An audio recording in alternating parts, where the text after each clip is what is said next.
What's going on, everybody? Welcome back to Story Mode, the sometimes weekly, sometimes monthly, sometimes quarterly interview podcast series here at Infinity Gaming.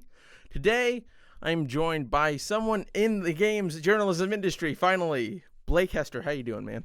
I'm good. Thank you for having me on. I'm looking forward to it. I am too. Well, this has been something coming, Yeah. Not Something many... coming as of like 2 days ago. Yeah, I reached out for a thing I might be working on, and yeah, and I was like, hey, maybe we should do a podcast, and it'd be interesting and fun and whatnot.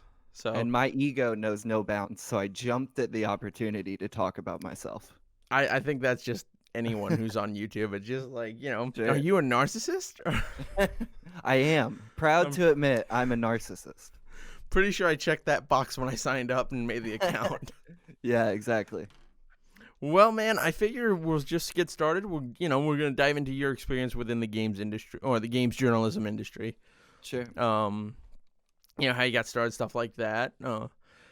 Yeah. So I guess that's the first question. Sure, yeah. How did Um you get started? Like, what was like the aha moment where, oh, oh okay, man. this is a career path? I it's weird because I feel like I not so much stumbled into what I do now, more so as I just tripped and fell into it. So all throughout high school and I guess early out of high school, um, I played in bands growing up, mainly like metalcore slash hardcore. I guess more metalcore focused. Not to get into the semantics of genres, but that's what I thought I was gonna do Mm-hmm. was play in bands and all this, and briefly, like nothing big or serious, went on like a couple short tours, and I was like, okay, this is it, this is my path, without realizing I personally was not very good at it. That was something I failed to notice until it was too late. Everyone I played with was always super super talented, but not I. But anyway, those bands eventually broke up and fizzled out, and I didn't know what to do with my time. I had lost basically what I was spending all my time doing.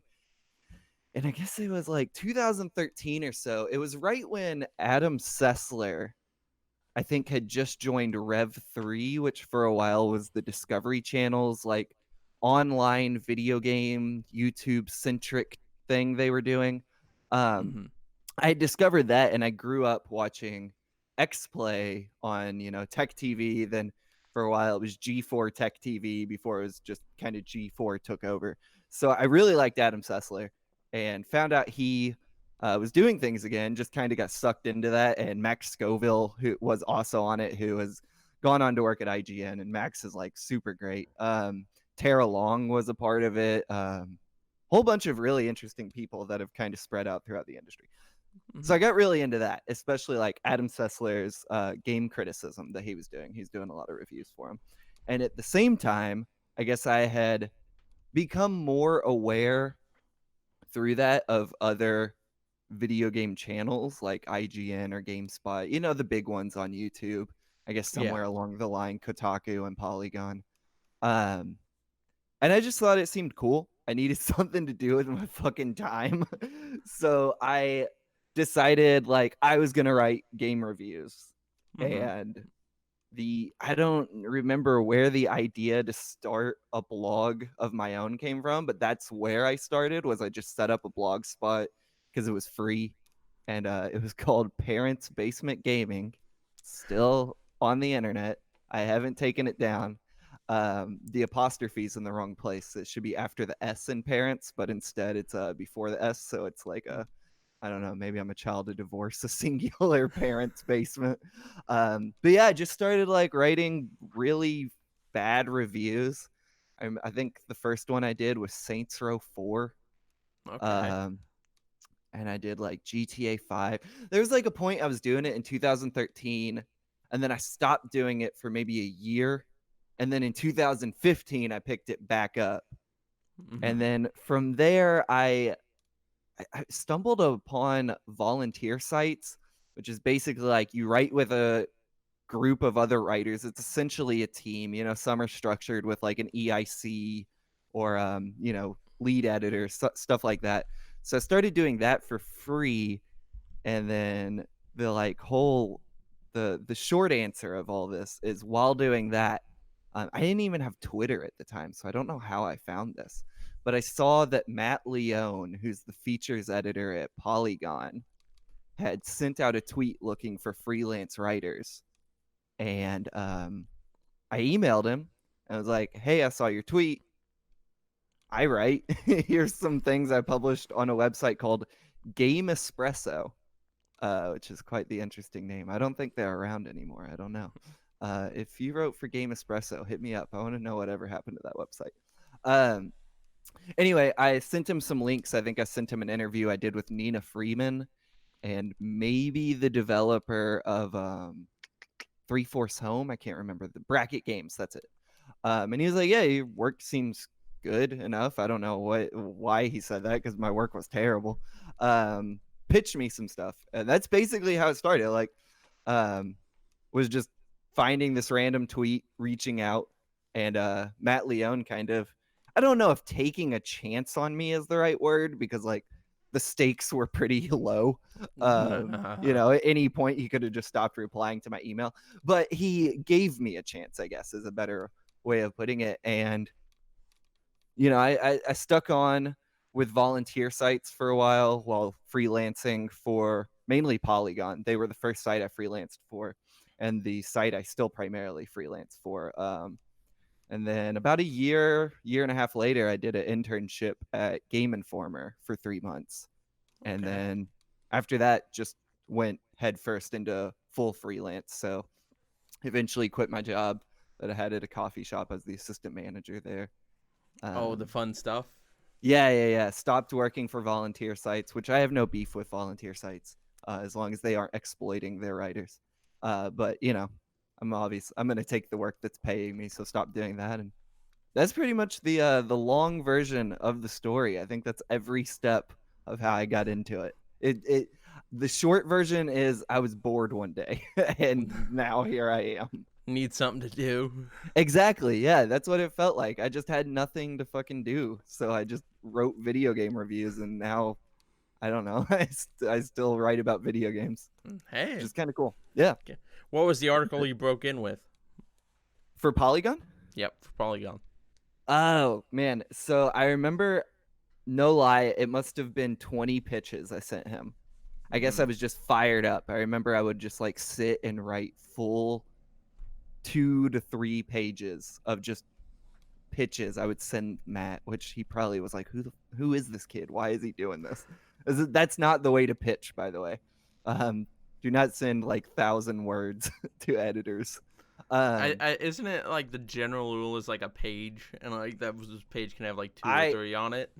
Matt's a little different in that I think in the Polygon pitch submission thing, he asked for like 2 sentences, but usually you want to keep it to like 2 to 3 paragraphs at most. But I was sending him like 10 pitches at a time. It would be like 3 pages long of all these ideas, and they were all terrible. But the first one he accepted was an inside look at how cover art is made for video games, so like box art. So talk to a whole variety of people. Like I talked to I Love Dust, who's like a contract studio who did the Sunset Overdrive box art. Talked to, I can't remember his name, but the guy who did the Dishonored box art. Talked to the team that did Octodad and Hotline Miami. Like it was kind of a big mix of small, 2 to 3 person teams, all the way scaling up to, AAA. So it was really fun. It's probably the hardest I ever worked on something, which I don't know what that says about the rest of my career, that I worked the hardest on my first one and then just kind of skated by on the rest of them. But that was like, now it's just gravy. Dude, every now and then, it's been just under 5 years since that I wrote that. And every now and then I go back and read it, and I'm like, I was such a better writer back then. But that was the first article that I was paid for. So I guess that's what I count as my first like career piece, I guess. Yeah. So then, like, you started with Polygon. Yes. Then what was the decision, like, besides, obviously the money would have to be a big choice, but like, yeah, what was the choice to be like, okay, Polygon isn't really paying all the bills, maybe I oughta go with X, Y, or Z? Yeah, I can't speak for everyone's experience, but I think most freelancers, if not all, aren't able to make their living writing for one site. It's just not feasible, unless I don't know, maybe if you are a contractor part-time or full-time, if you're a full-time freelancer for like the New York Times or some shit, maybe you Yeah. make your living. But like even the best paying sites, I can't, make all the ends meet. So I don't remember. I think Kill Screen, rest in peace, was one of the first other sites I started freelancing for. And then for a lot of my early career, I just kind of didn't care who took my work as long as their site seemed cool and they would pay me. So that was basically it. There was no like, I wasn't very, what's the word, judicious? Is that the right word? I don't know. I didn't really care who the site was as long as they would send Decisive? me. Yeah, No. sure. I didn't spend a lot of time thinking about it. I was just like, who will pay me? All right, I'll write for you. Yeah. So yeah, that was kind of it. A guy needs to eat. Who's got the Exactly. money? Exactly. Right. So once you got in the door with Polygon, did you find it easier to then get in the door with other sites, or was it harder to get into like an IGN or a GameSpot when after writing for Polygon, or was it easier? Oh, I don't know. Yeah, I don't know. I feel like it in some ways it's been easier. Without naming sites, there have definitely been some sites that I have been able to bypass some of the, I don't know, application processes they've had for freelance writers, where Mm-hmm. I'm just like, I'm working, and they're like, all right, cool, you don't have to fill out all this shit. Because some sites, I guess, because when they get big enough, they want to weed out people, so that you'll actually have to go through an application process to freelance. So I've been able to bypass a lot of that with having other bylines, but I Mm-hmm. don't know if like on the whole, like cold pitching a new editor, like a feature or something like that. I don't know if my previous bylines have meant that much, but maybe they have. I don't know. I guess I haven't really thought about it, and it's not anything anyone's necessarily brought up to me specifically Okay. outside of those like application examples. So what has been your best experience with freelancing then? My best experience with freelancing, like the experience I enjoyed the most, or Well, the one that the one that you're like, I'm really glad that this happened. The one that this okay, came yeah, together. sure. So I think it was 2017, maybe early 2018. I can't remember. I want to say it was 2017. Yeah. Early 2017. Just actually 3 years ago yesterday. Now that I'm really thinking about it, um, I went on a month-long road trip for Polygon. It Oh, was this jeez. wild idea I had. I shouldn't say I had, because I stole it from an old 1UP article that Matt Leone did, where he Plagiarism. What the hell, no, man? it's not plagiarism if you pitch someone their own idea and tell Oh, them that it's okay. their own idea. Okay, so you're just Uh, going all Philip Mewson, but you're going the right way about it. yeah, exactly. No, so Matt, giving him his due credit, for 1UP, I mean, probably 10 years ago now, maybe more, he did this thing called like the 1UP road trip or something. And there's like still bits of it you can find on the internet, where he and a video producer like went and visited a bunch of studios around the country, but it was like really AAA focused. So like they went to Mm-hmm. Rockstar and I think Valve and Bungie, or maybe 343. And I was like, that's a really cool idea, but I wanted to do the same thing on indie developers. Oh. So I pitched him and I was like, hey, remember when you did this thing at 1UP? I want to do it on indie developers. And because I was driving my car and shit, it was like pretty cheap for them to let me go out and do, because I was basically handling most of the expenses on it. Um, but yeah, me and one of my best friends in the world, Levi, who's also a photographer who I've been able to work with a bunch, which has been great, Excuse me. traveled the continental United States for 4 whole weeks from my home in Kentucky, Jesus. drove all the way to the West Coast and went to GDC, and then drove all the way back and hit like the Midwest. And we spent a bunch of time in the South and everything. And the angle was finding out how where you live affects what you make. So how, someone in LA, how living in that big of a metropolis influences your work versus we went to a town called Spur, Texas, Mm. which is quite literally a dying town. Like in the one or two neighborhoods this town has, houses are falling Yeah. down. And there's just randomly a video game developer out there named Connor McCann who puts out great work. His game Black Gold especially is super good. Who lives in a tiny home, one of those like very little houses. He lives in this town in Texas and Tiny makes games. developer, tiny home, and you didn't bring this up in the Exactly. So conversation. so it was about like traveling around and visiting all these people, big and small. We visited like Genova Chin, who works at that game company, who did Journey, and then we also visited this guy in Tennessee who hasn't even shipped it. Well, at the time he has shipped it now, but at the time hadn't even shipped a game yet. And it was like figuring out how where you live affects what you make, and then comparing and contrasting people who live in New York City or LA or Portland, Oregon, to Spur, Texas, or tiny towns in Tennessee or Austin, Texas. And that was probably my favorite thing I've ever done. When I look back, I think it might not be the best thing I think I've written anymore, but it's still my favorite. It is also, as far as I know, in terms of the big scale things I've done, it has the worst traffic. No one read it. No one is like No one read it. I literally put a lot of time into this thing, and no, Yeah, every game's audience was like, eh. yeah, it's a cult classic as far as I'm concerned. Hey, sometimes you gotta do it, man. Yeah, but that was definitely my best experience, if not my wildest, craziest, most dangerous, and a bunch of other involving a bunch of stories I'll probably never be able to tell publicly. That's doing that journey was quite amazing. So then you know what my next question is. What was my worst Yep. experience, really? What was your worst? The absolute worst, like the car on fire going down the hill into the nursery home. I mean, honestly, I think me and Levi almost got jumped on that same trip, so maybe that. I'm gonna answer it in two ways because I feel like on multiple stories now, and I've wrote about them in both stories, I've almost died, and they always involve almost driving a vehicle off a mountain. So So on basically, the takeaway is don't go on a road trip with you.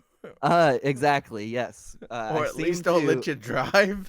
I seem to accidentally put myself in dangerous situations on work trips.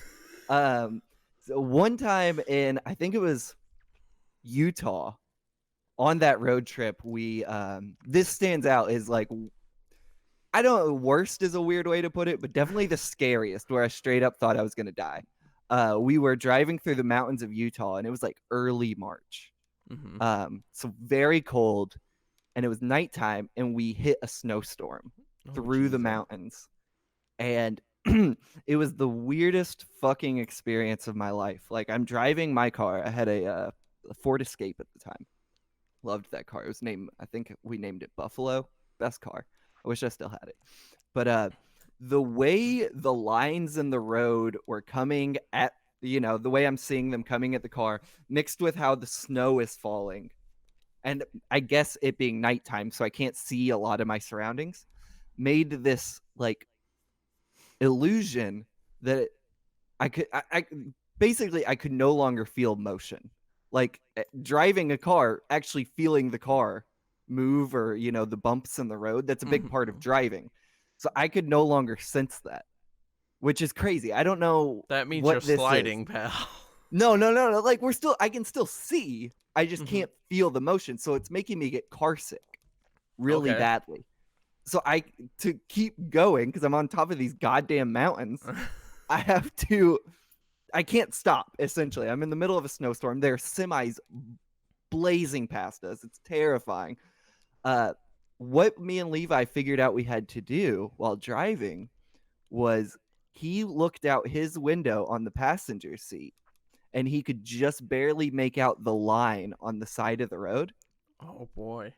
And so I really couldn't look at out the windshield, so he would look at that line and be like, "You're getting too far to the left, come back to the right," or "You're getting too far to the right, come back to the left, and we're driving, God only knows, probably like 10 miles an hour on the interstate through mountains as semis are barreling past at like 70, damn near pushing us past the guardrail. I think we only did it for maybe 5 miles before we found an exit and we could get the hell out of there. But it felt like an eternity, and I Oh thought yeah. I was gonna die on that mountain. And then like 2 years later, Levi and me ended up on another mountain in Montana during a hailstorm, and I thought we were gonna die that time too. But that I wrote about that one extensively in my Montana piece that people can look up. But I don't tell that Utah story very often. But that may have been the worst experience I've ever had. That isn't like garbage outlets that don't pay on time or fuck over freelancers, but that's not as fun of a story. Yeah. Oh yeah, I understand that. It But was terrifying. what is I don't drink anymore. I've uh-huh. since gone sober, but I Mhm. do remember when we got to that Utah hotel, I've never drank a 40 of malt liquor quicker in my life. Like I got tanked because I was I so gotta calm scared down. I was gonna die on that fucking mountain that I got very drunk. But yeah, that was probably my worst experience. Well, I mean, it sounds kind of scary. It was very scary. What Yeah. what work are you most proud of then? What Like, work am I most proud of? yeah, like what article stands out as like this one I was very proud of. Probably that road trip. I Really? think in a lot of ways, despite the fact I stole Matt's idea, And I pitched it was, to him and got yeah, paid for it. exactly. Yeah. It would not Not be the scummy last at time. all. It would not be the last time I pitched Matt his own idea.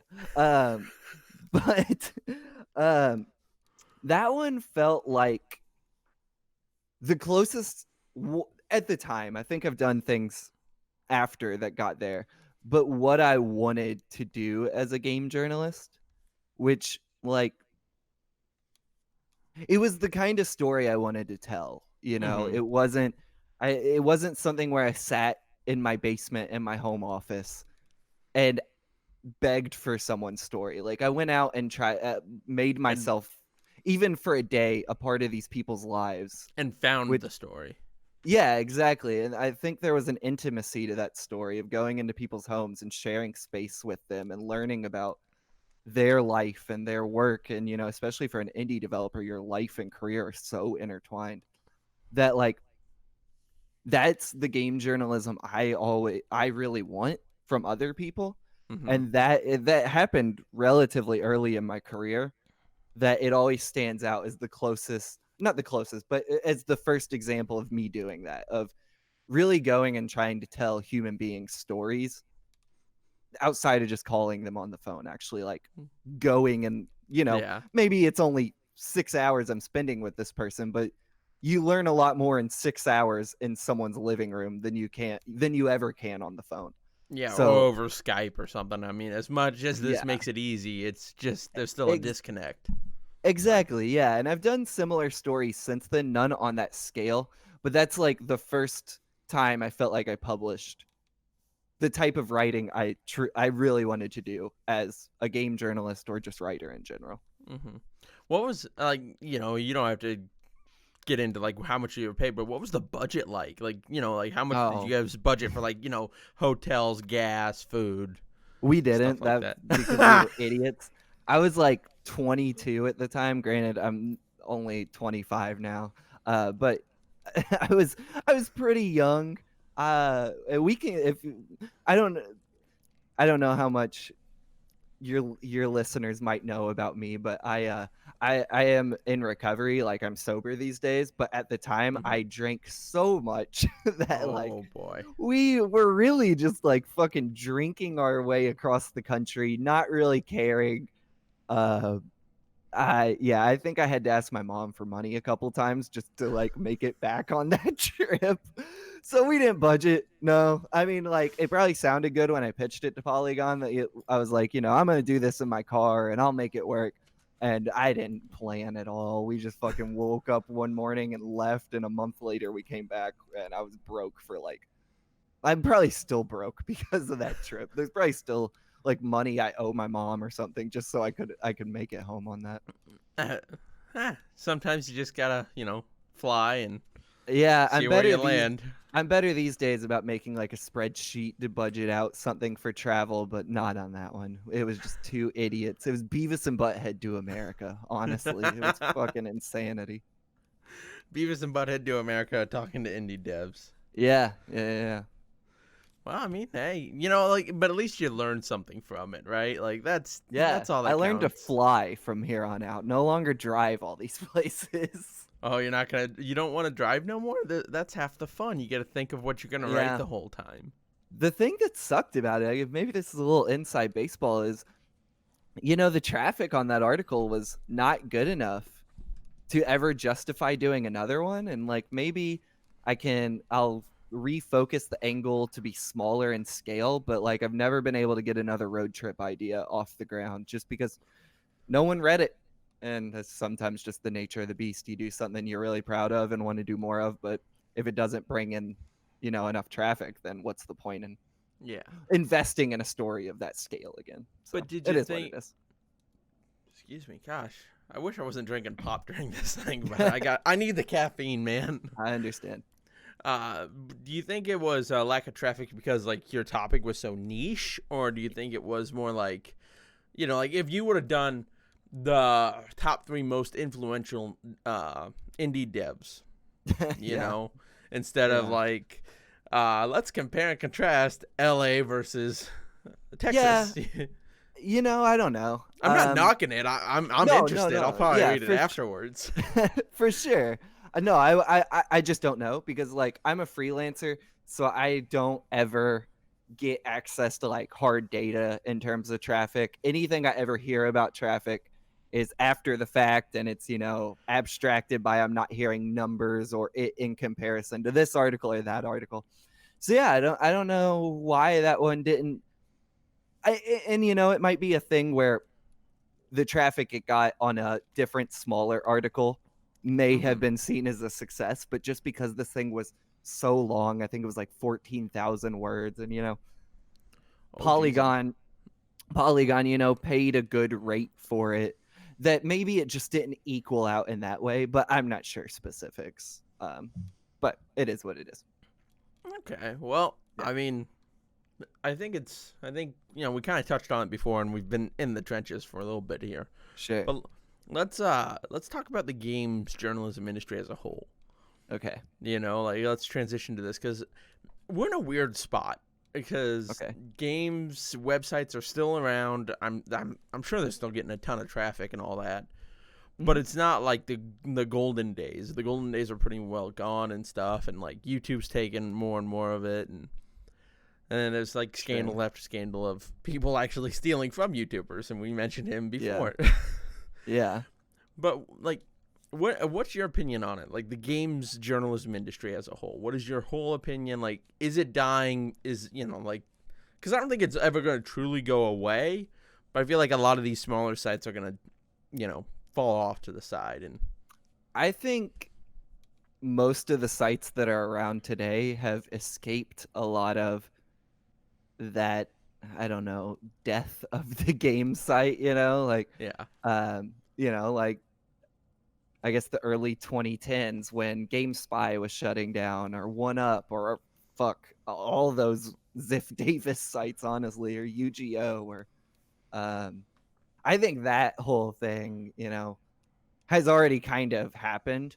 I think the sites you end up with that you still have today, for the most part, are doing a really good job of adapting to the times. And when people talk about game journalism dying, I'm not sure what they always mean, because it seems like they mean this era of worse writing, like people, I don't know, people are mad that, they can't go read all these. I mean, I guess in terms of numbers, it sucks there's not as many sites as there used to be, because that's just by a sheer numbers game. Like, you get more diverse voices that way.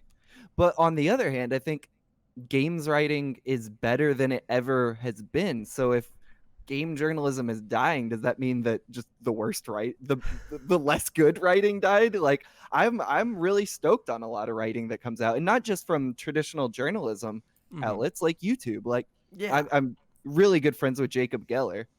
So keep that in mind and take, this, what I'm saying with a grain of salt. But I think he's one of the greatest writers in games right now. And he's a YouTuber. Oh, yeah. He pops up on Polygon occasionally, but as far as I know, he has no plans of like trying to find a job at a traditional outlet.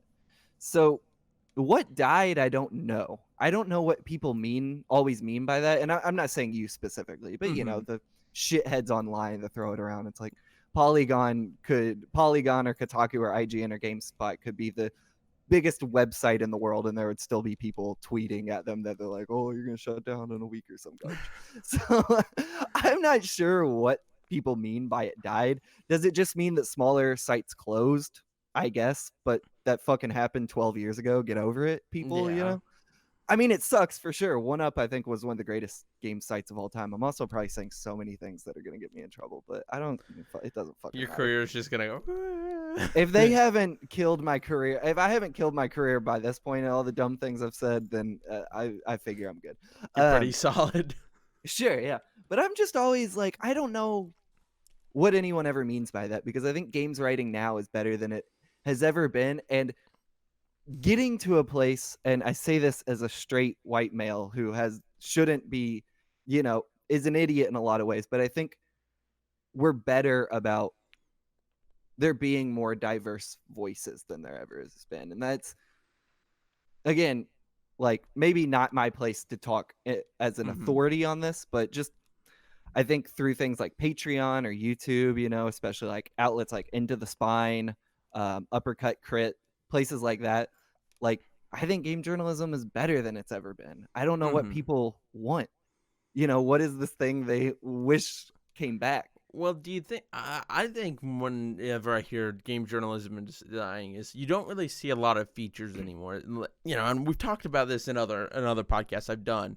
And it's like you might get a good feature now and again, but primarily it's just like a 500-ish word article about like this happened, and maybe there's a response video, and then that's it. Yeah.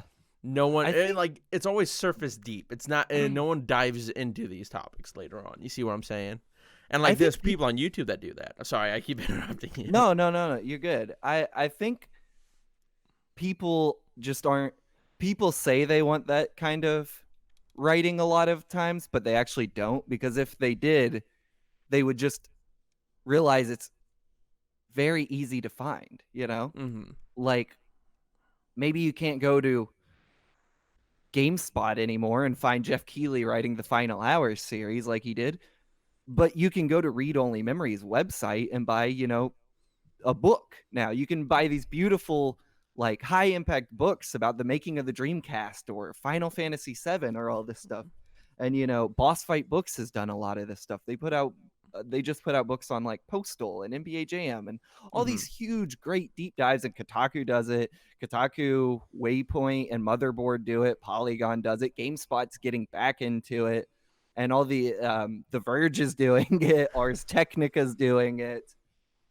Killscreen was doing it before it shut down, but we'll count them. US Gamer does it. Eurogamer does it. It's still there.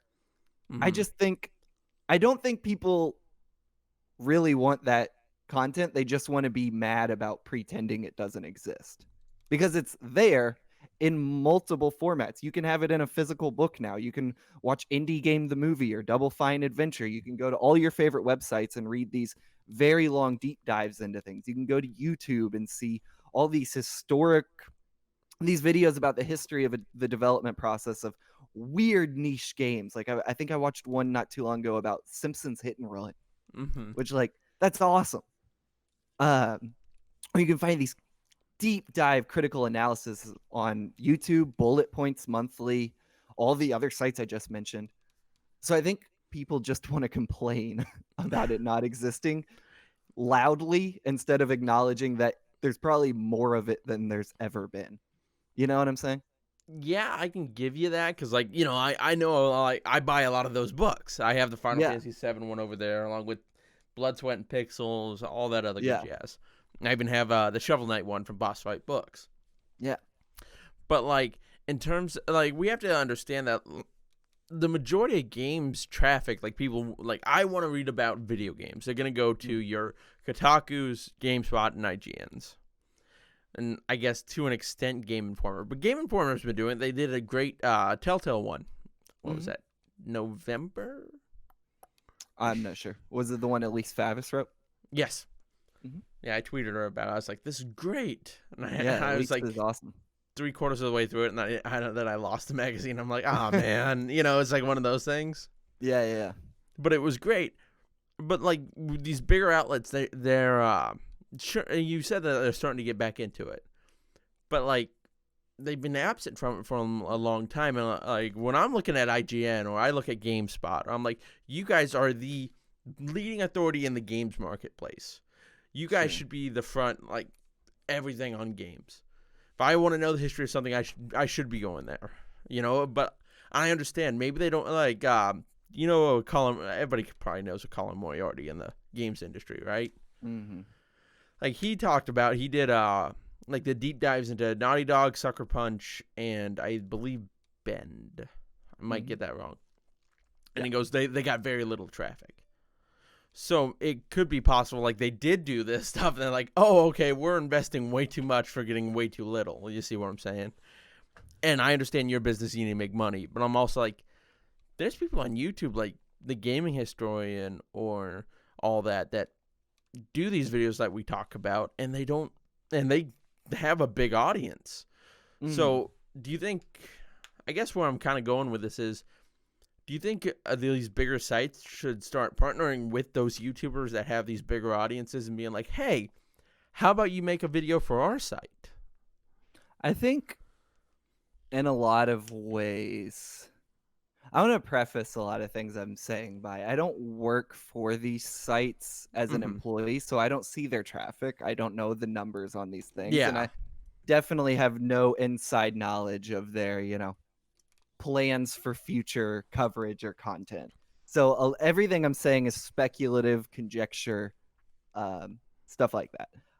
I think you have to sometimes divorce sites like IGN from a lot of the other games press because they're bigger on another level, like they're a caliber of site that is so far beyond a lot of games press sites that sometimes bringing them up in the conversation about why aren't they doing X thing or Y thing that another games press site is doing or a YouTube channel or this or that just doesn't make sense because they're in another stratosphere of understandable, just sheer size.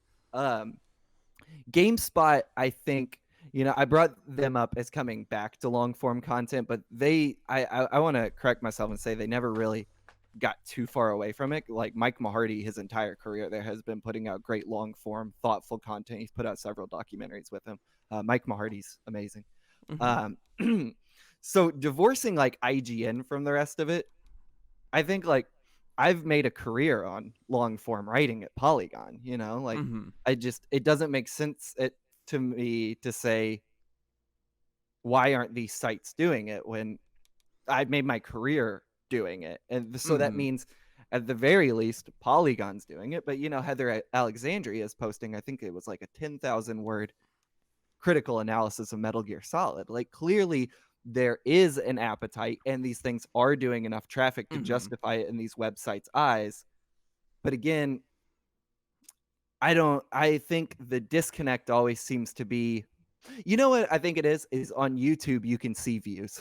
Yeah, that's probably you can true. see it. I can't go to this site or that site and be like, oh, this many people read it. And comments, I think the general rule of thumb is like, however many comments you got, that's like 1% of the readership. But I don't know if a lot of people know that, and I don't know how true that is too. But if we use that as our rule of thumb here, but point being, I think the fact that sites are still invested in it means that this stuff is still successful in a written, readable form, not just YouTube. That I don't think it makes sense for them to partner with YouTubers who have their own audience that, probably isn't already going to be interested in sitting there and reading something like that, which is fine. Yeah. That's not a knock against them.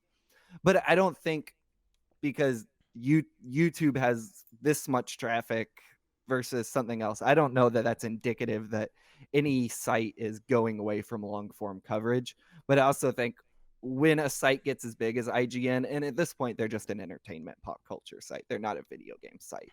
Yeah. I think you kind of have to divorce them from the conversation or change how you talk about those things, Yeah. Like, to be fair, I'm playing mostly devil's advocate here. Sure. No, Like, I mean, 'cause I understand, Yeah. what you're saying. Because, like, I'm not saying, like, oh, everybody does shitty work at these other sites. You know, I'm like, no, I as someone who's been trying to break into this and, like, look at it and try and do this work, I'm like, this stuff is hard, especially if you do the longer form stuff.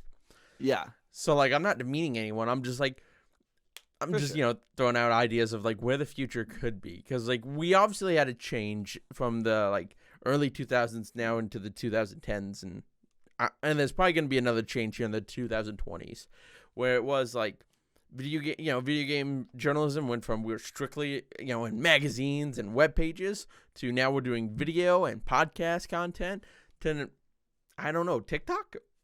Yeah, sure. Washington Post has a TikTok. They're doing their thing. Okay. I think Gene Park helps run it. Washington, that's owned by Jeff Bezos, ain't it? The Washington Post, or is that the Washington Herald? I think it's the Post. Off the top of my head. Yeah. Hey, you know what? That guy made Amazon billions of dollars. Maybe he might know something we don't. Eat the rich, I say. Okay. But yeah, I long story short, I think long form is doing fine. I think people aren't willing to admit that to themselves in a lot of ways. Well, I think there's also been a hunger for it recently. Like, for sure, like people want to know more of these stories, and like I always bring up this, but like Console Wars by Blake J. Harris, like that by all means should not have worked. Yeah, it's very long too. Yeah, it's 500 freaking pages. Yeah, it's an extremely long book. And he just put out the other one, was History of the Future. Yeah, another long book. Glad I didn't. I'm so glad they put out the audio versions of both. Because I'm like, I think those are good examples of, like, obviously this long form stuff. There's still an appetite for it because, like, a major publisher is buying it. You know what I'm saying? Like, that goes beyond the video game world. Like, Seth Rogen is fucking producing the Console Wars movie. Like, clearly there's an appetite for this stuff that goes beyond our echo chamber into the mainstream. Now, how much the mainstream is going to buy into some of this stuff compared to other stuff, who knows? We saw Rolling Stone and Variety shutter Glixel and all this stuff, but that's a different conversation entirely. But it's just one of those things where you have for us that are in this industry or trying to break into it, we got to look over there and be like, there is an appetite for it, especially like 500 pages. That's a lot of words. What is that? 180,000? I think he said one time. Yeah. Probably, I don't know. I believe it. You could have told me 2 million words, and I probably would have believed 2 million. Then it's 2 million. But like, here's and maybe it has to do with like Console Wars was about Sega and Nintendo, something that a lot of people have a nostalgia for. Oh, sure, yeah. But like, there's definitely a hunger there for it, not just on YouTube, but on these bigger sites. And you're probably right with IGN. IGN probably should, is in a league of their own. But it's just easier to point at them and be like, hey, they're the biggest, so let's talk about that. Sure, but I mean, like, can you necessarily compare YouTube and Vimeo as platforms just because they both are centered around videos? You know what I'm saying? Like, they're very different things, Yeah, it's apples and oranges. Yeah. But it's just something I've been thinking about a lot lately, because, like, longer form and I've had this conversation 5 years ago, and when I was like, this is, like, weird how these longer, like, videos on YouTube were getting longer, and like articles were getting longer, and I'm like, this is gonna be interesting. Yeah. Like, I don't know if it's gonna stick around, because like maybe there's a cutoff. You know what I mean? No one knows. I think the thing that is obvious about long form versus other stuff is long form isn't going to have the payoff that something quick and short is going to have, but that doesn't diminish the investment in long form. Mm-hmm. It just means that the shorter thing takes less work, has a bigger payoff. You put more of those out because it's quicker to do. Mm-hmm. But like, I can't write a new long form feature every week. It would kill me. Yeah. I've worked on things for over a year before. That doesn't diminish the road trip thing, notwithstanding. That doesn't diminish the traffic to those things. It just means it can't come out as frequently. Mm-hmm. Maybe that's where people get hung up, is they want one of these every week. But I'm not going to break my back to write a 20,000 word article every week. You just got to fucking wait for them. You probably go watch No Clip or Double Fine's documentaries. There's plenty of other stuff out there, but maybe that's what people get hung up on, is wanting more of that kind of work, which, like, sure, I'm with you, but also I understand the realities of how hard it is to put that out sometimes. 100%. Like, I that spent could the be last it. 8 months working on a Sony Ben script. Yeah.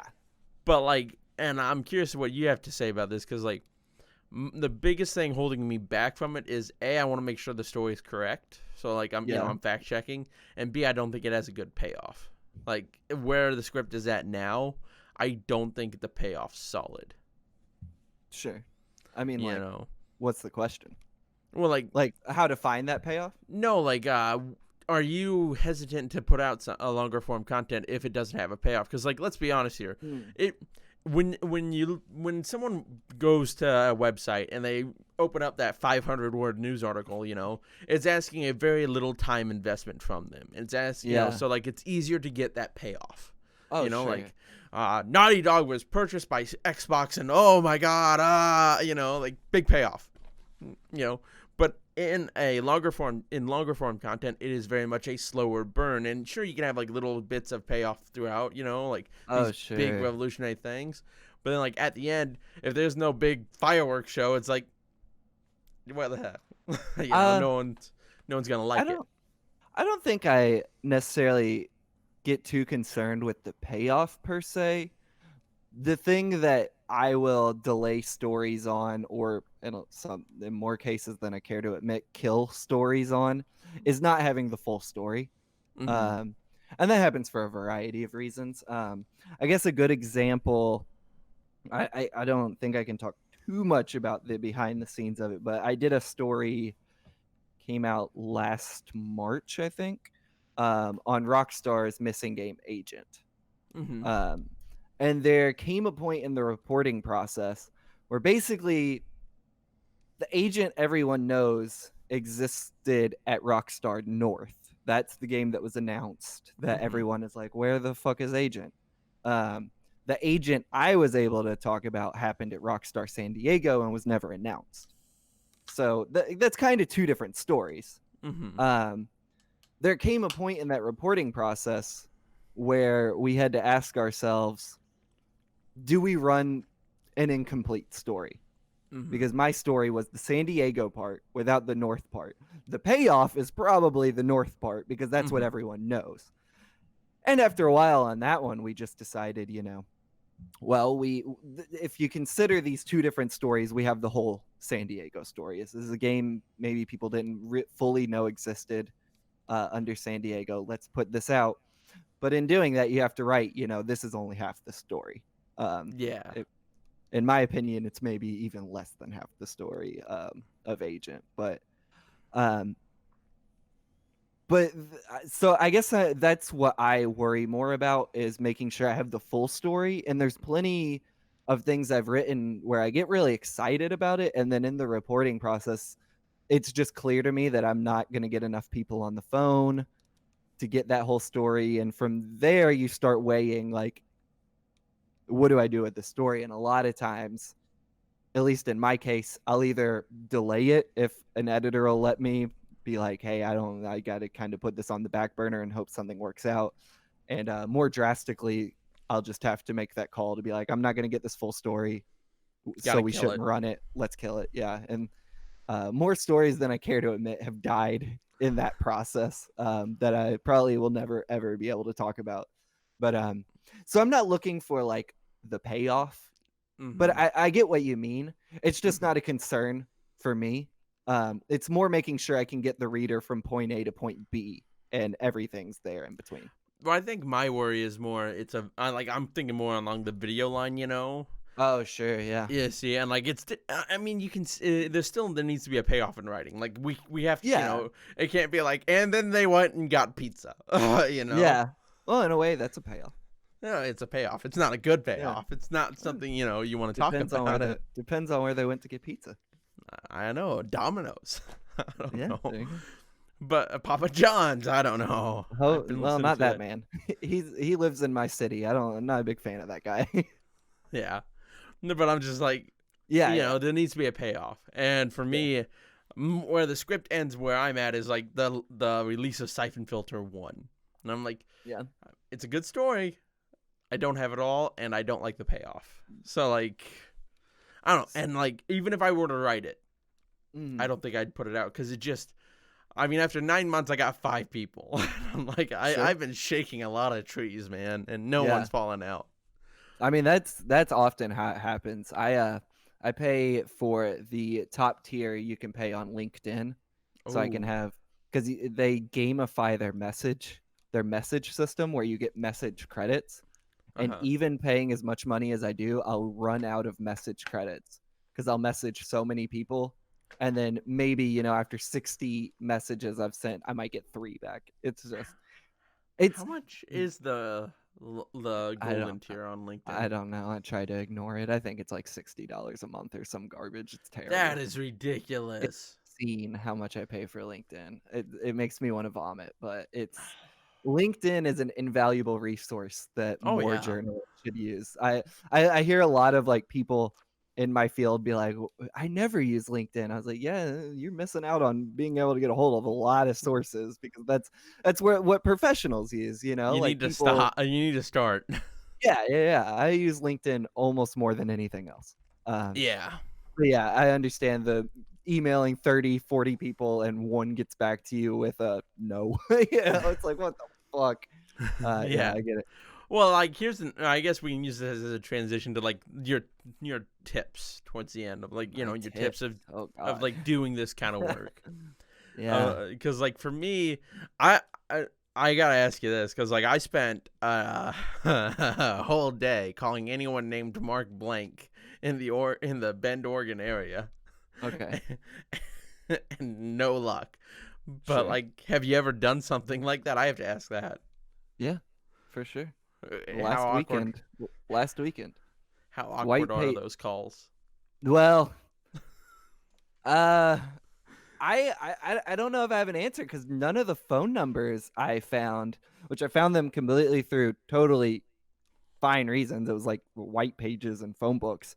They none of them worked anymore because I guess they were all old landline numbers. And no one has a landline anymore. Or at least who I was trying to get a hold of doesn't have landlines anymore. So I didn't get to get a hold of anyone, but but I've done similar things, just cold calling people, but it's part of being a journalist, you know, as long as you're not like stalking or harassing someone. It's just part of the job is you got to call people, you know. There's a fine line there. There is, yes. I think it's something journalists definitely need to always keep in mind, but you know, if the number's in the phone book, the number's in the phone book, you know, you call it. So, okay, so what are your tips then? LinkedIn's one. LinkedIn's one. It's got to be one. LinkedIn is one. I mean, if you're a reporter, if you're like a game critic, I don't think LinkedIn is worth it. But if you're a reporter, I don't know, man. I feel like people should do the opposite of what I do at all times. Whatever I am I've not done an authority on this subject. Yeah, I'm an idiot, man. I'm an idiot. No, I don't know. I mean, maybe it'd be easier if you asked me specific things and I could give tips on that. Because, like, I don't know. Well, what like I would tell someone for like if they want to do content like yours, which is like long form, interview driven history content. I think the key to doing that is there's a few different things I try to practice in my everyday, Mm-hmm. and part of it is balancing having unflinching patience while also not having any patience. Like, I have to understand that I can't push whatever article I'm excited about this week out tomorrow. Mm-hmm. So I have to be able to sit and gestate on it and give it the time it needs while also being driven enough to see it through. You know, it's hard to want to look at the same Google Doc for 6 to 12 months, if not Yeah. longer in some cases. Um, so like kind of balancing knowing that it's going to take a while to do Mm-hmm. with having the drive to want to keep doing it and not stagnate on it. I think that's important. Um, I think doing the kind of work I do, which is often not super focused on the product, but the people behind the product, Mm-hmm. is you have to practice some level of empathy with with other human beings. And that's a hard thing to balance because you don't want to be friends with your subjects. Yeah. I'll put it on wax right now. I hate when game journalists tweet selfies with game developers. Um, Okay. your subjects are not your friends. And if they are, I've had people that I interviewed that felt like they became friends later. I Mm-hmm. just don't, I'll never interview them again. They're just my friends now. But point being, they're not your friends, but you still have to approach them like human beings. You know, there's some interviews you do where it's like buttoned up. You know, I have my Yeah. rigid set of questions, but like by and large, if you're telling a human story, you have to have a human conversation with someone, not like, well, what did you expect from the third quarter sales, you know, or whatever the fuck. Like, you have to sit down and like really, you have to be a human with them Mm-hmm. so you can have a human conversation. And I think if you want to tell human stories, like being able to breach that level of, I guess, intimacy in a way is really important because, you know, people are inviting you, in my case, sometimes into their homes, into their lives. You're meeting their children and significant others. Like, I think that's really important. I think it's something like you're really good at doing this podcast is just being able to talk to someone and like not like you know you've known them your whole life, but being able to Yeah. sit down and actually get someone to open up about themselves. Like just practicing like basic human empathy is really important when you want to do that kind of work. I mean, I can be a dick though too. I'll admit That's it. fine. Sometimes you have to be, but Yeah. that's what I mean. Like if you want to really get behind, or if you want to do a story, a human interest story, and learn what makes a human being tick, you have to be able not to drop your journalist front, but Mm-hmm. somehow find a happy medium between yourself as a journalist and yourself as a human being. It's kind of like with this podcast. I want it to be a very conversational Yeah, show, but exactly. I also want it to be like, hey, we're going to talk and we're going to deep dive into these subjects, but it's very Sure. conversationally based, and I'm not going to grill you, you know. Yeah, I might on, you know, You push can- it a little further, but that yeah. you can grill me all you want because I'm usually quick to say things I'm not supposed to.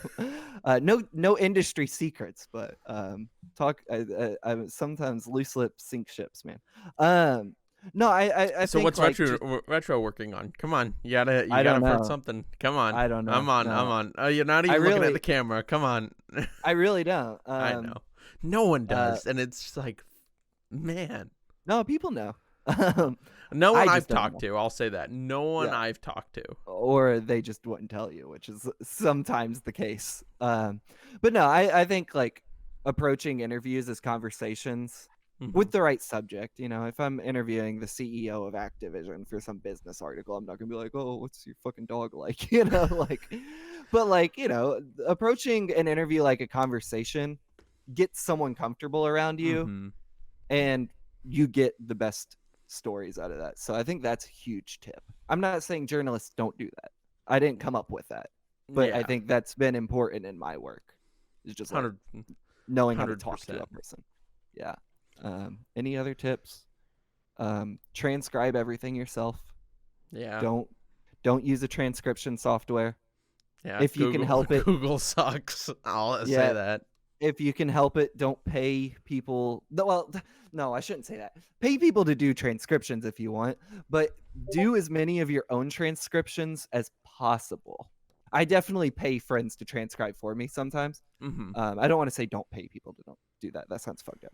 But do as many as you can, because actually sitting there and typing out every single word someone says will drill it into your fucking brain in a way that nothing else will. I think that's a big one. Oh, I got one more. This is a big one. Be the one to end on, huh? Do what? Be the one to end on, huh? Yeah, it's 2 technically. Okay, that's fine. Don't get married to a story that isn't assigned. This is something very hard for writers, myself included. If you're pitching a story and it's not working out, chances are there's a reason. If you pitch this thing to 5 outlets and it doesn't work out, you gave it a college try, but sometimes it's just not right. And that doesn't mean don't revisit it or keep it on the back burner and pitch it later. Of course, do that. But don't be so married to something that when 5 to 10 outlets say no, you're crushed. Yeah. You know? Be able to be like, okay, didn't work out, on to the next thing. And that said, especially if you want to do long form work, I think I see this a lot in younger writers. Do not only have one egg in your basket. You, especially if you're trying to do this full time, things happen, stories get killed, things fall apart. If you are only working on one story at a time and that story falls through, like that could mean you're not buying groceries that week. You know what I'm saying? Like, try to juggle. Don't overwork yourself. Don't kill yourself. Practice work-life balance. You know, always have a safety net in place. Exactly. But you know, within don't go your all flying Graysons. Yeah. Within your means, always have more than one ball in the air at any given time. How many stories do you have going right now, like that you're working on right now? Hold on, I can tell you. 1, 2, 3, 4, 5, 6. Let's say 6.5, 7. Though, how many are sold? 1, 2, 3, 4, 5. To my point, I would say there's a chance 3 of those will never see the light of day. Okay. So, but that's what I mean. You know, I know there's a chance 3 of these stories won't come out. Okay, well, I have 3 to back up on. I'd love for all 6 to come out because that's, you know, double Good if not more the money. But I understand, okay, well, if X story falls apart, I know I can get this thing out. And I feel like I see a lot of writers early in their career that want to break into long form, be like, well, I got this one and I'm going to focus on it. And I'm like, well, I hope you have a part-time job because if that doesn't happen, what are you going to do? You know, you're going to have to wait for another idea to come around. Yeah, like for me, I'm really working on getting like 5 or 6 videos, you know, research started before I come out. I'm working on getting to the point where I'm like, I'm gonna have a video every week, guys. And I'm like, I think that's really important. I mean, don't break your back trying to do it, but find a comfortable limit for you in terms of stories you can handle and keep that going. Yeah. Well, Blake, thanks for joining me. This was an eye-opening, interesting conversation. I hope. I hope I didn't say anything that will get me in trouble. Oh, it'll just be a bunch of beep, beep, beep, beep. That's fine, too. Just after the high, it's just like every time you talk. Yeah, I don't think I've ever not been on a podcast where they haven't had to bleep out all my curse words. That's fine. I live down here in the dirty South, man. We cuss a lot.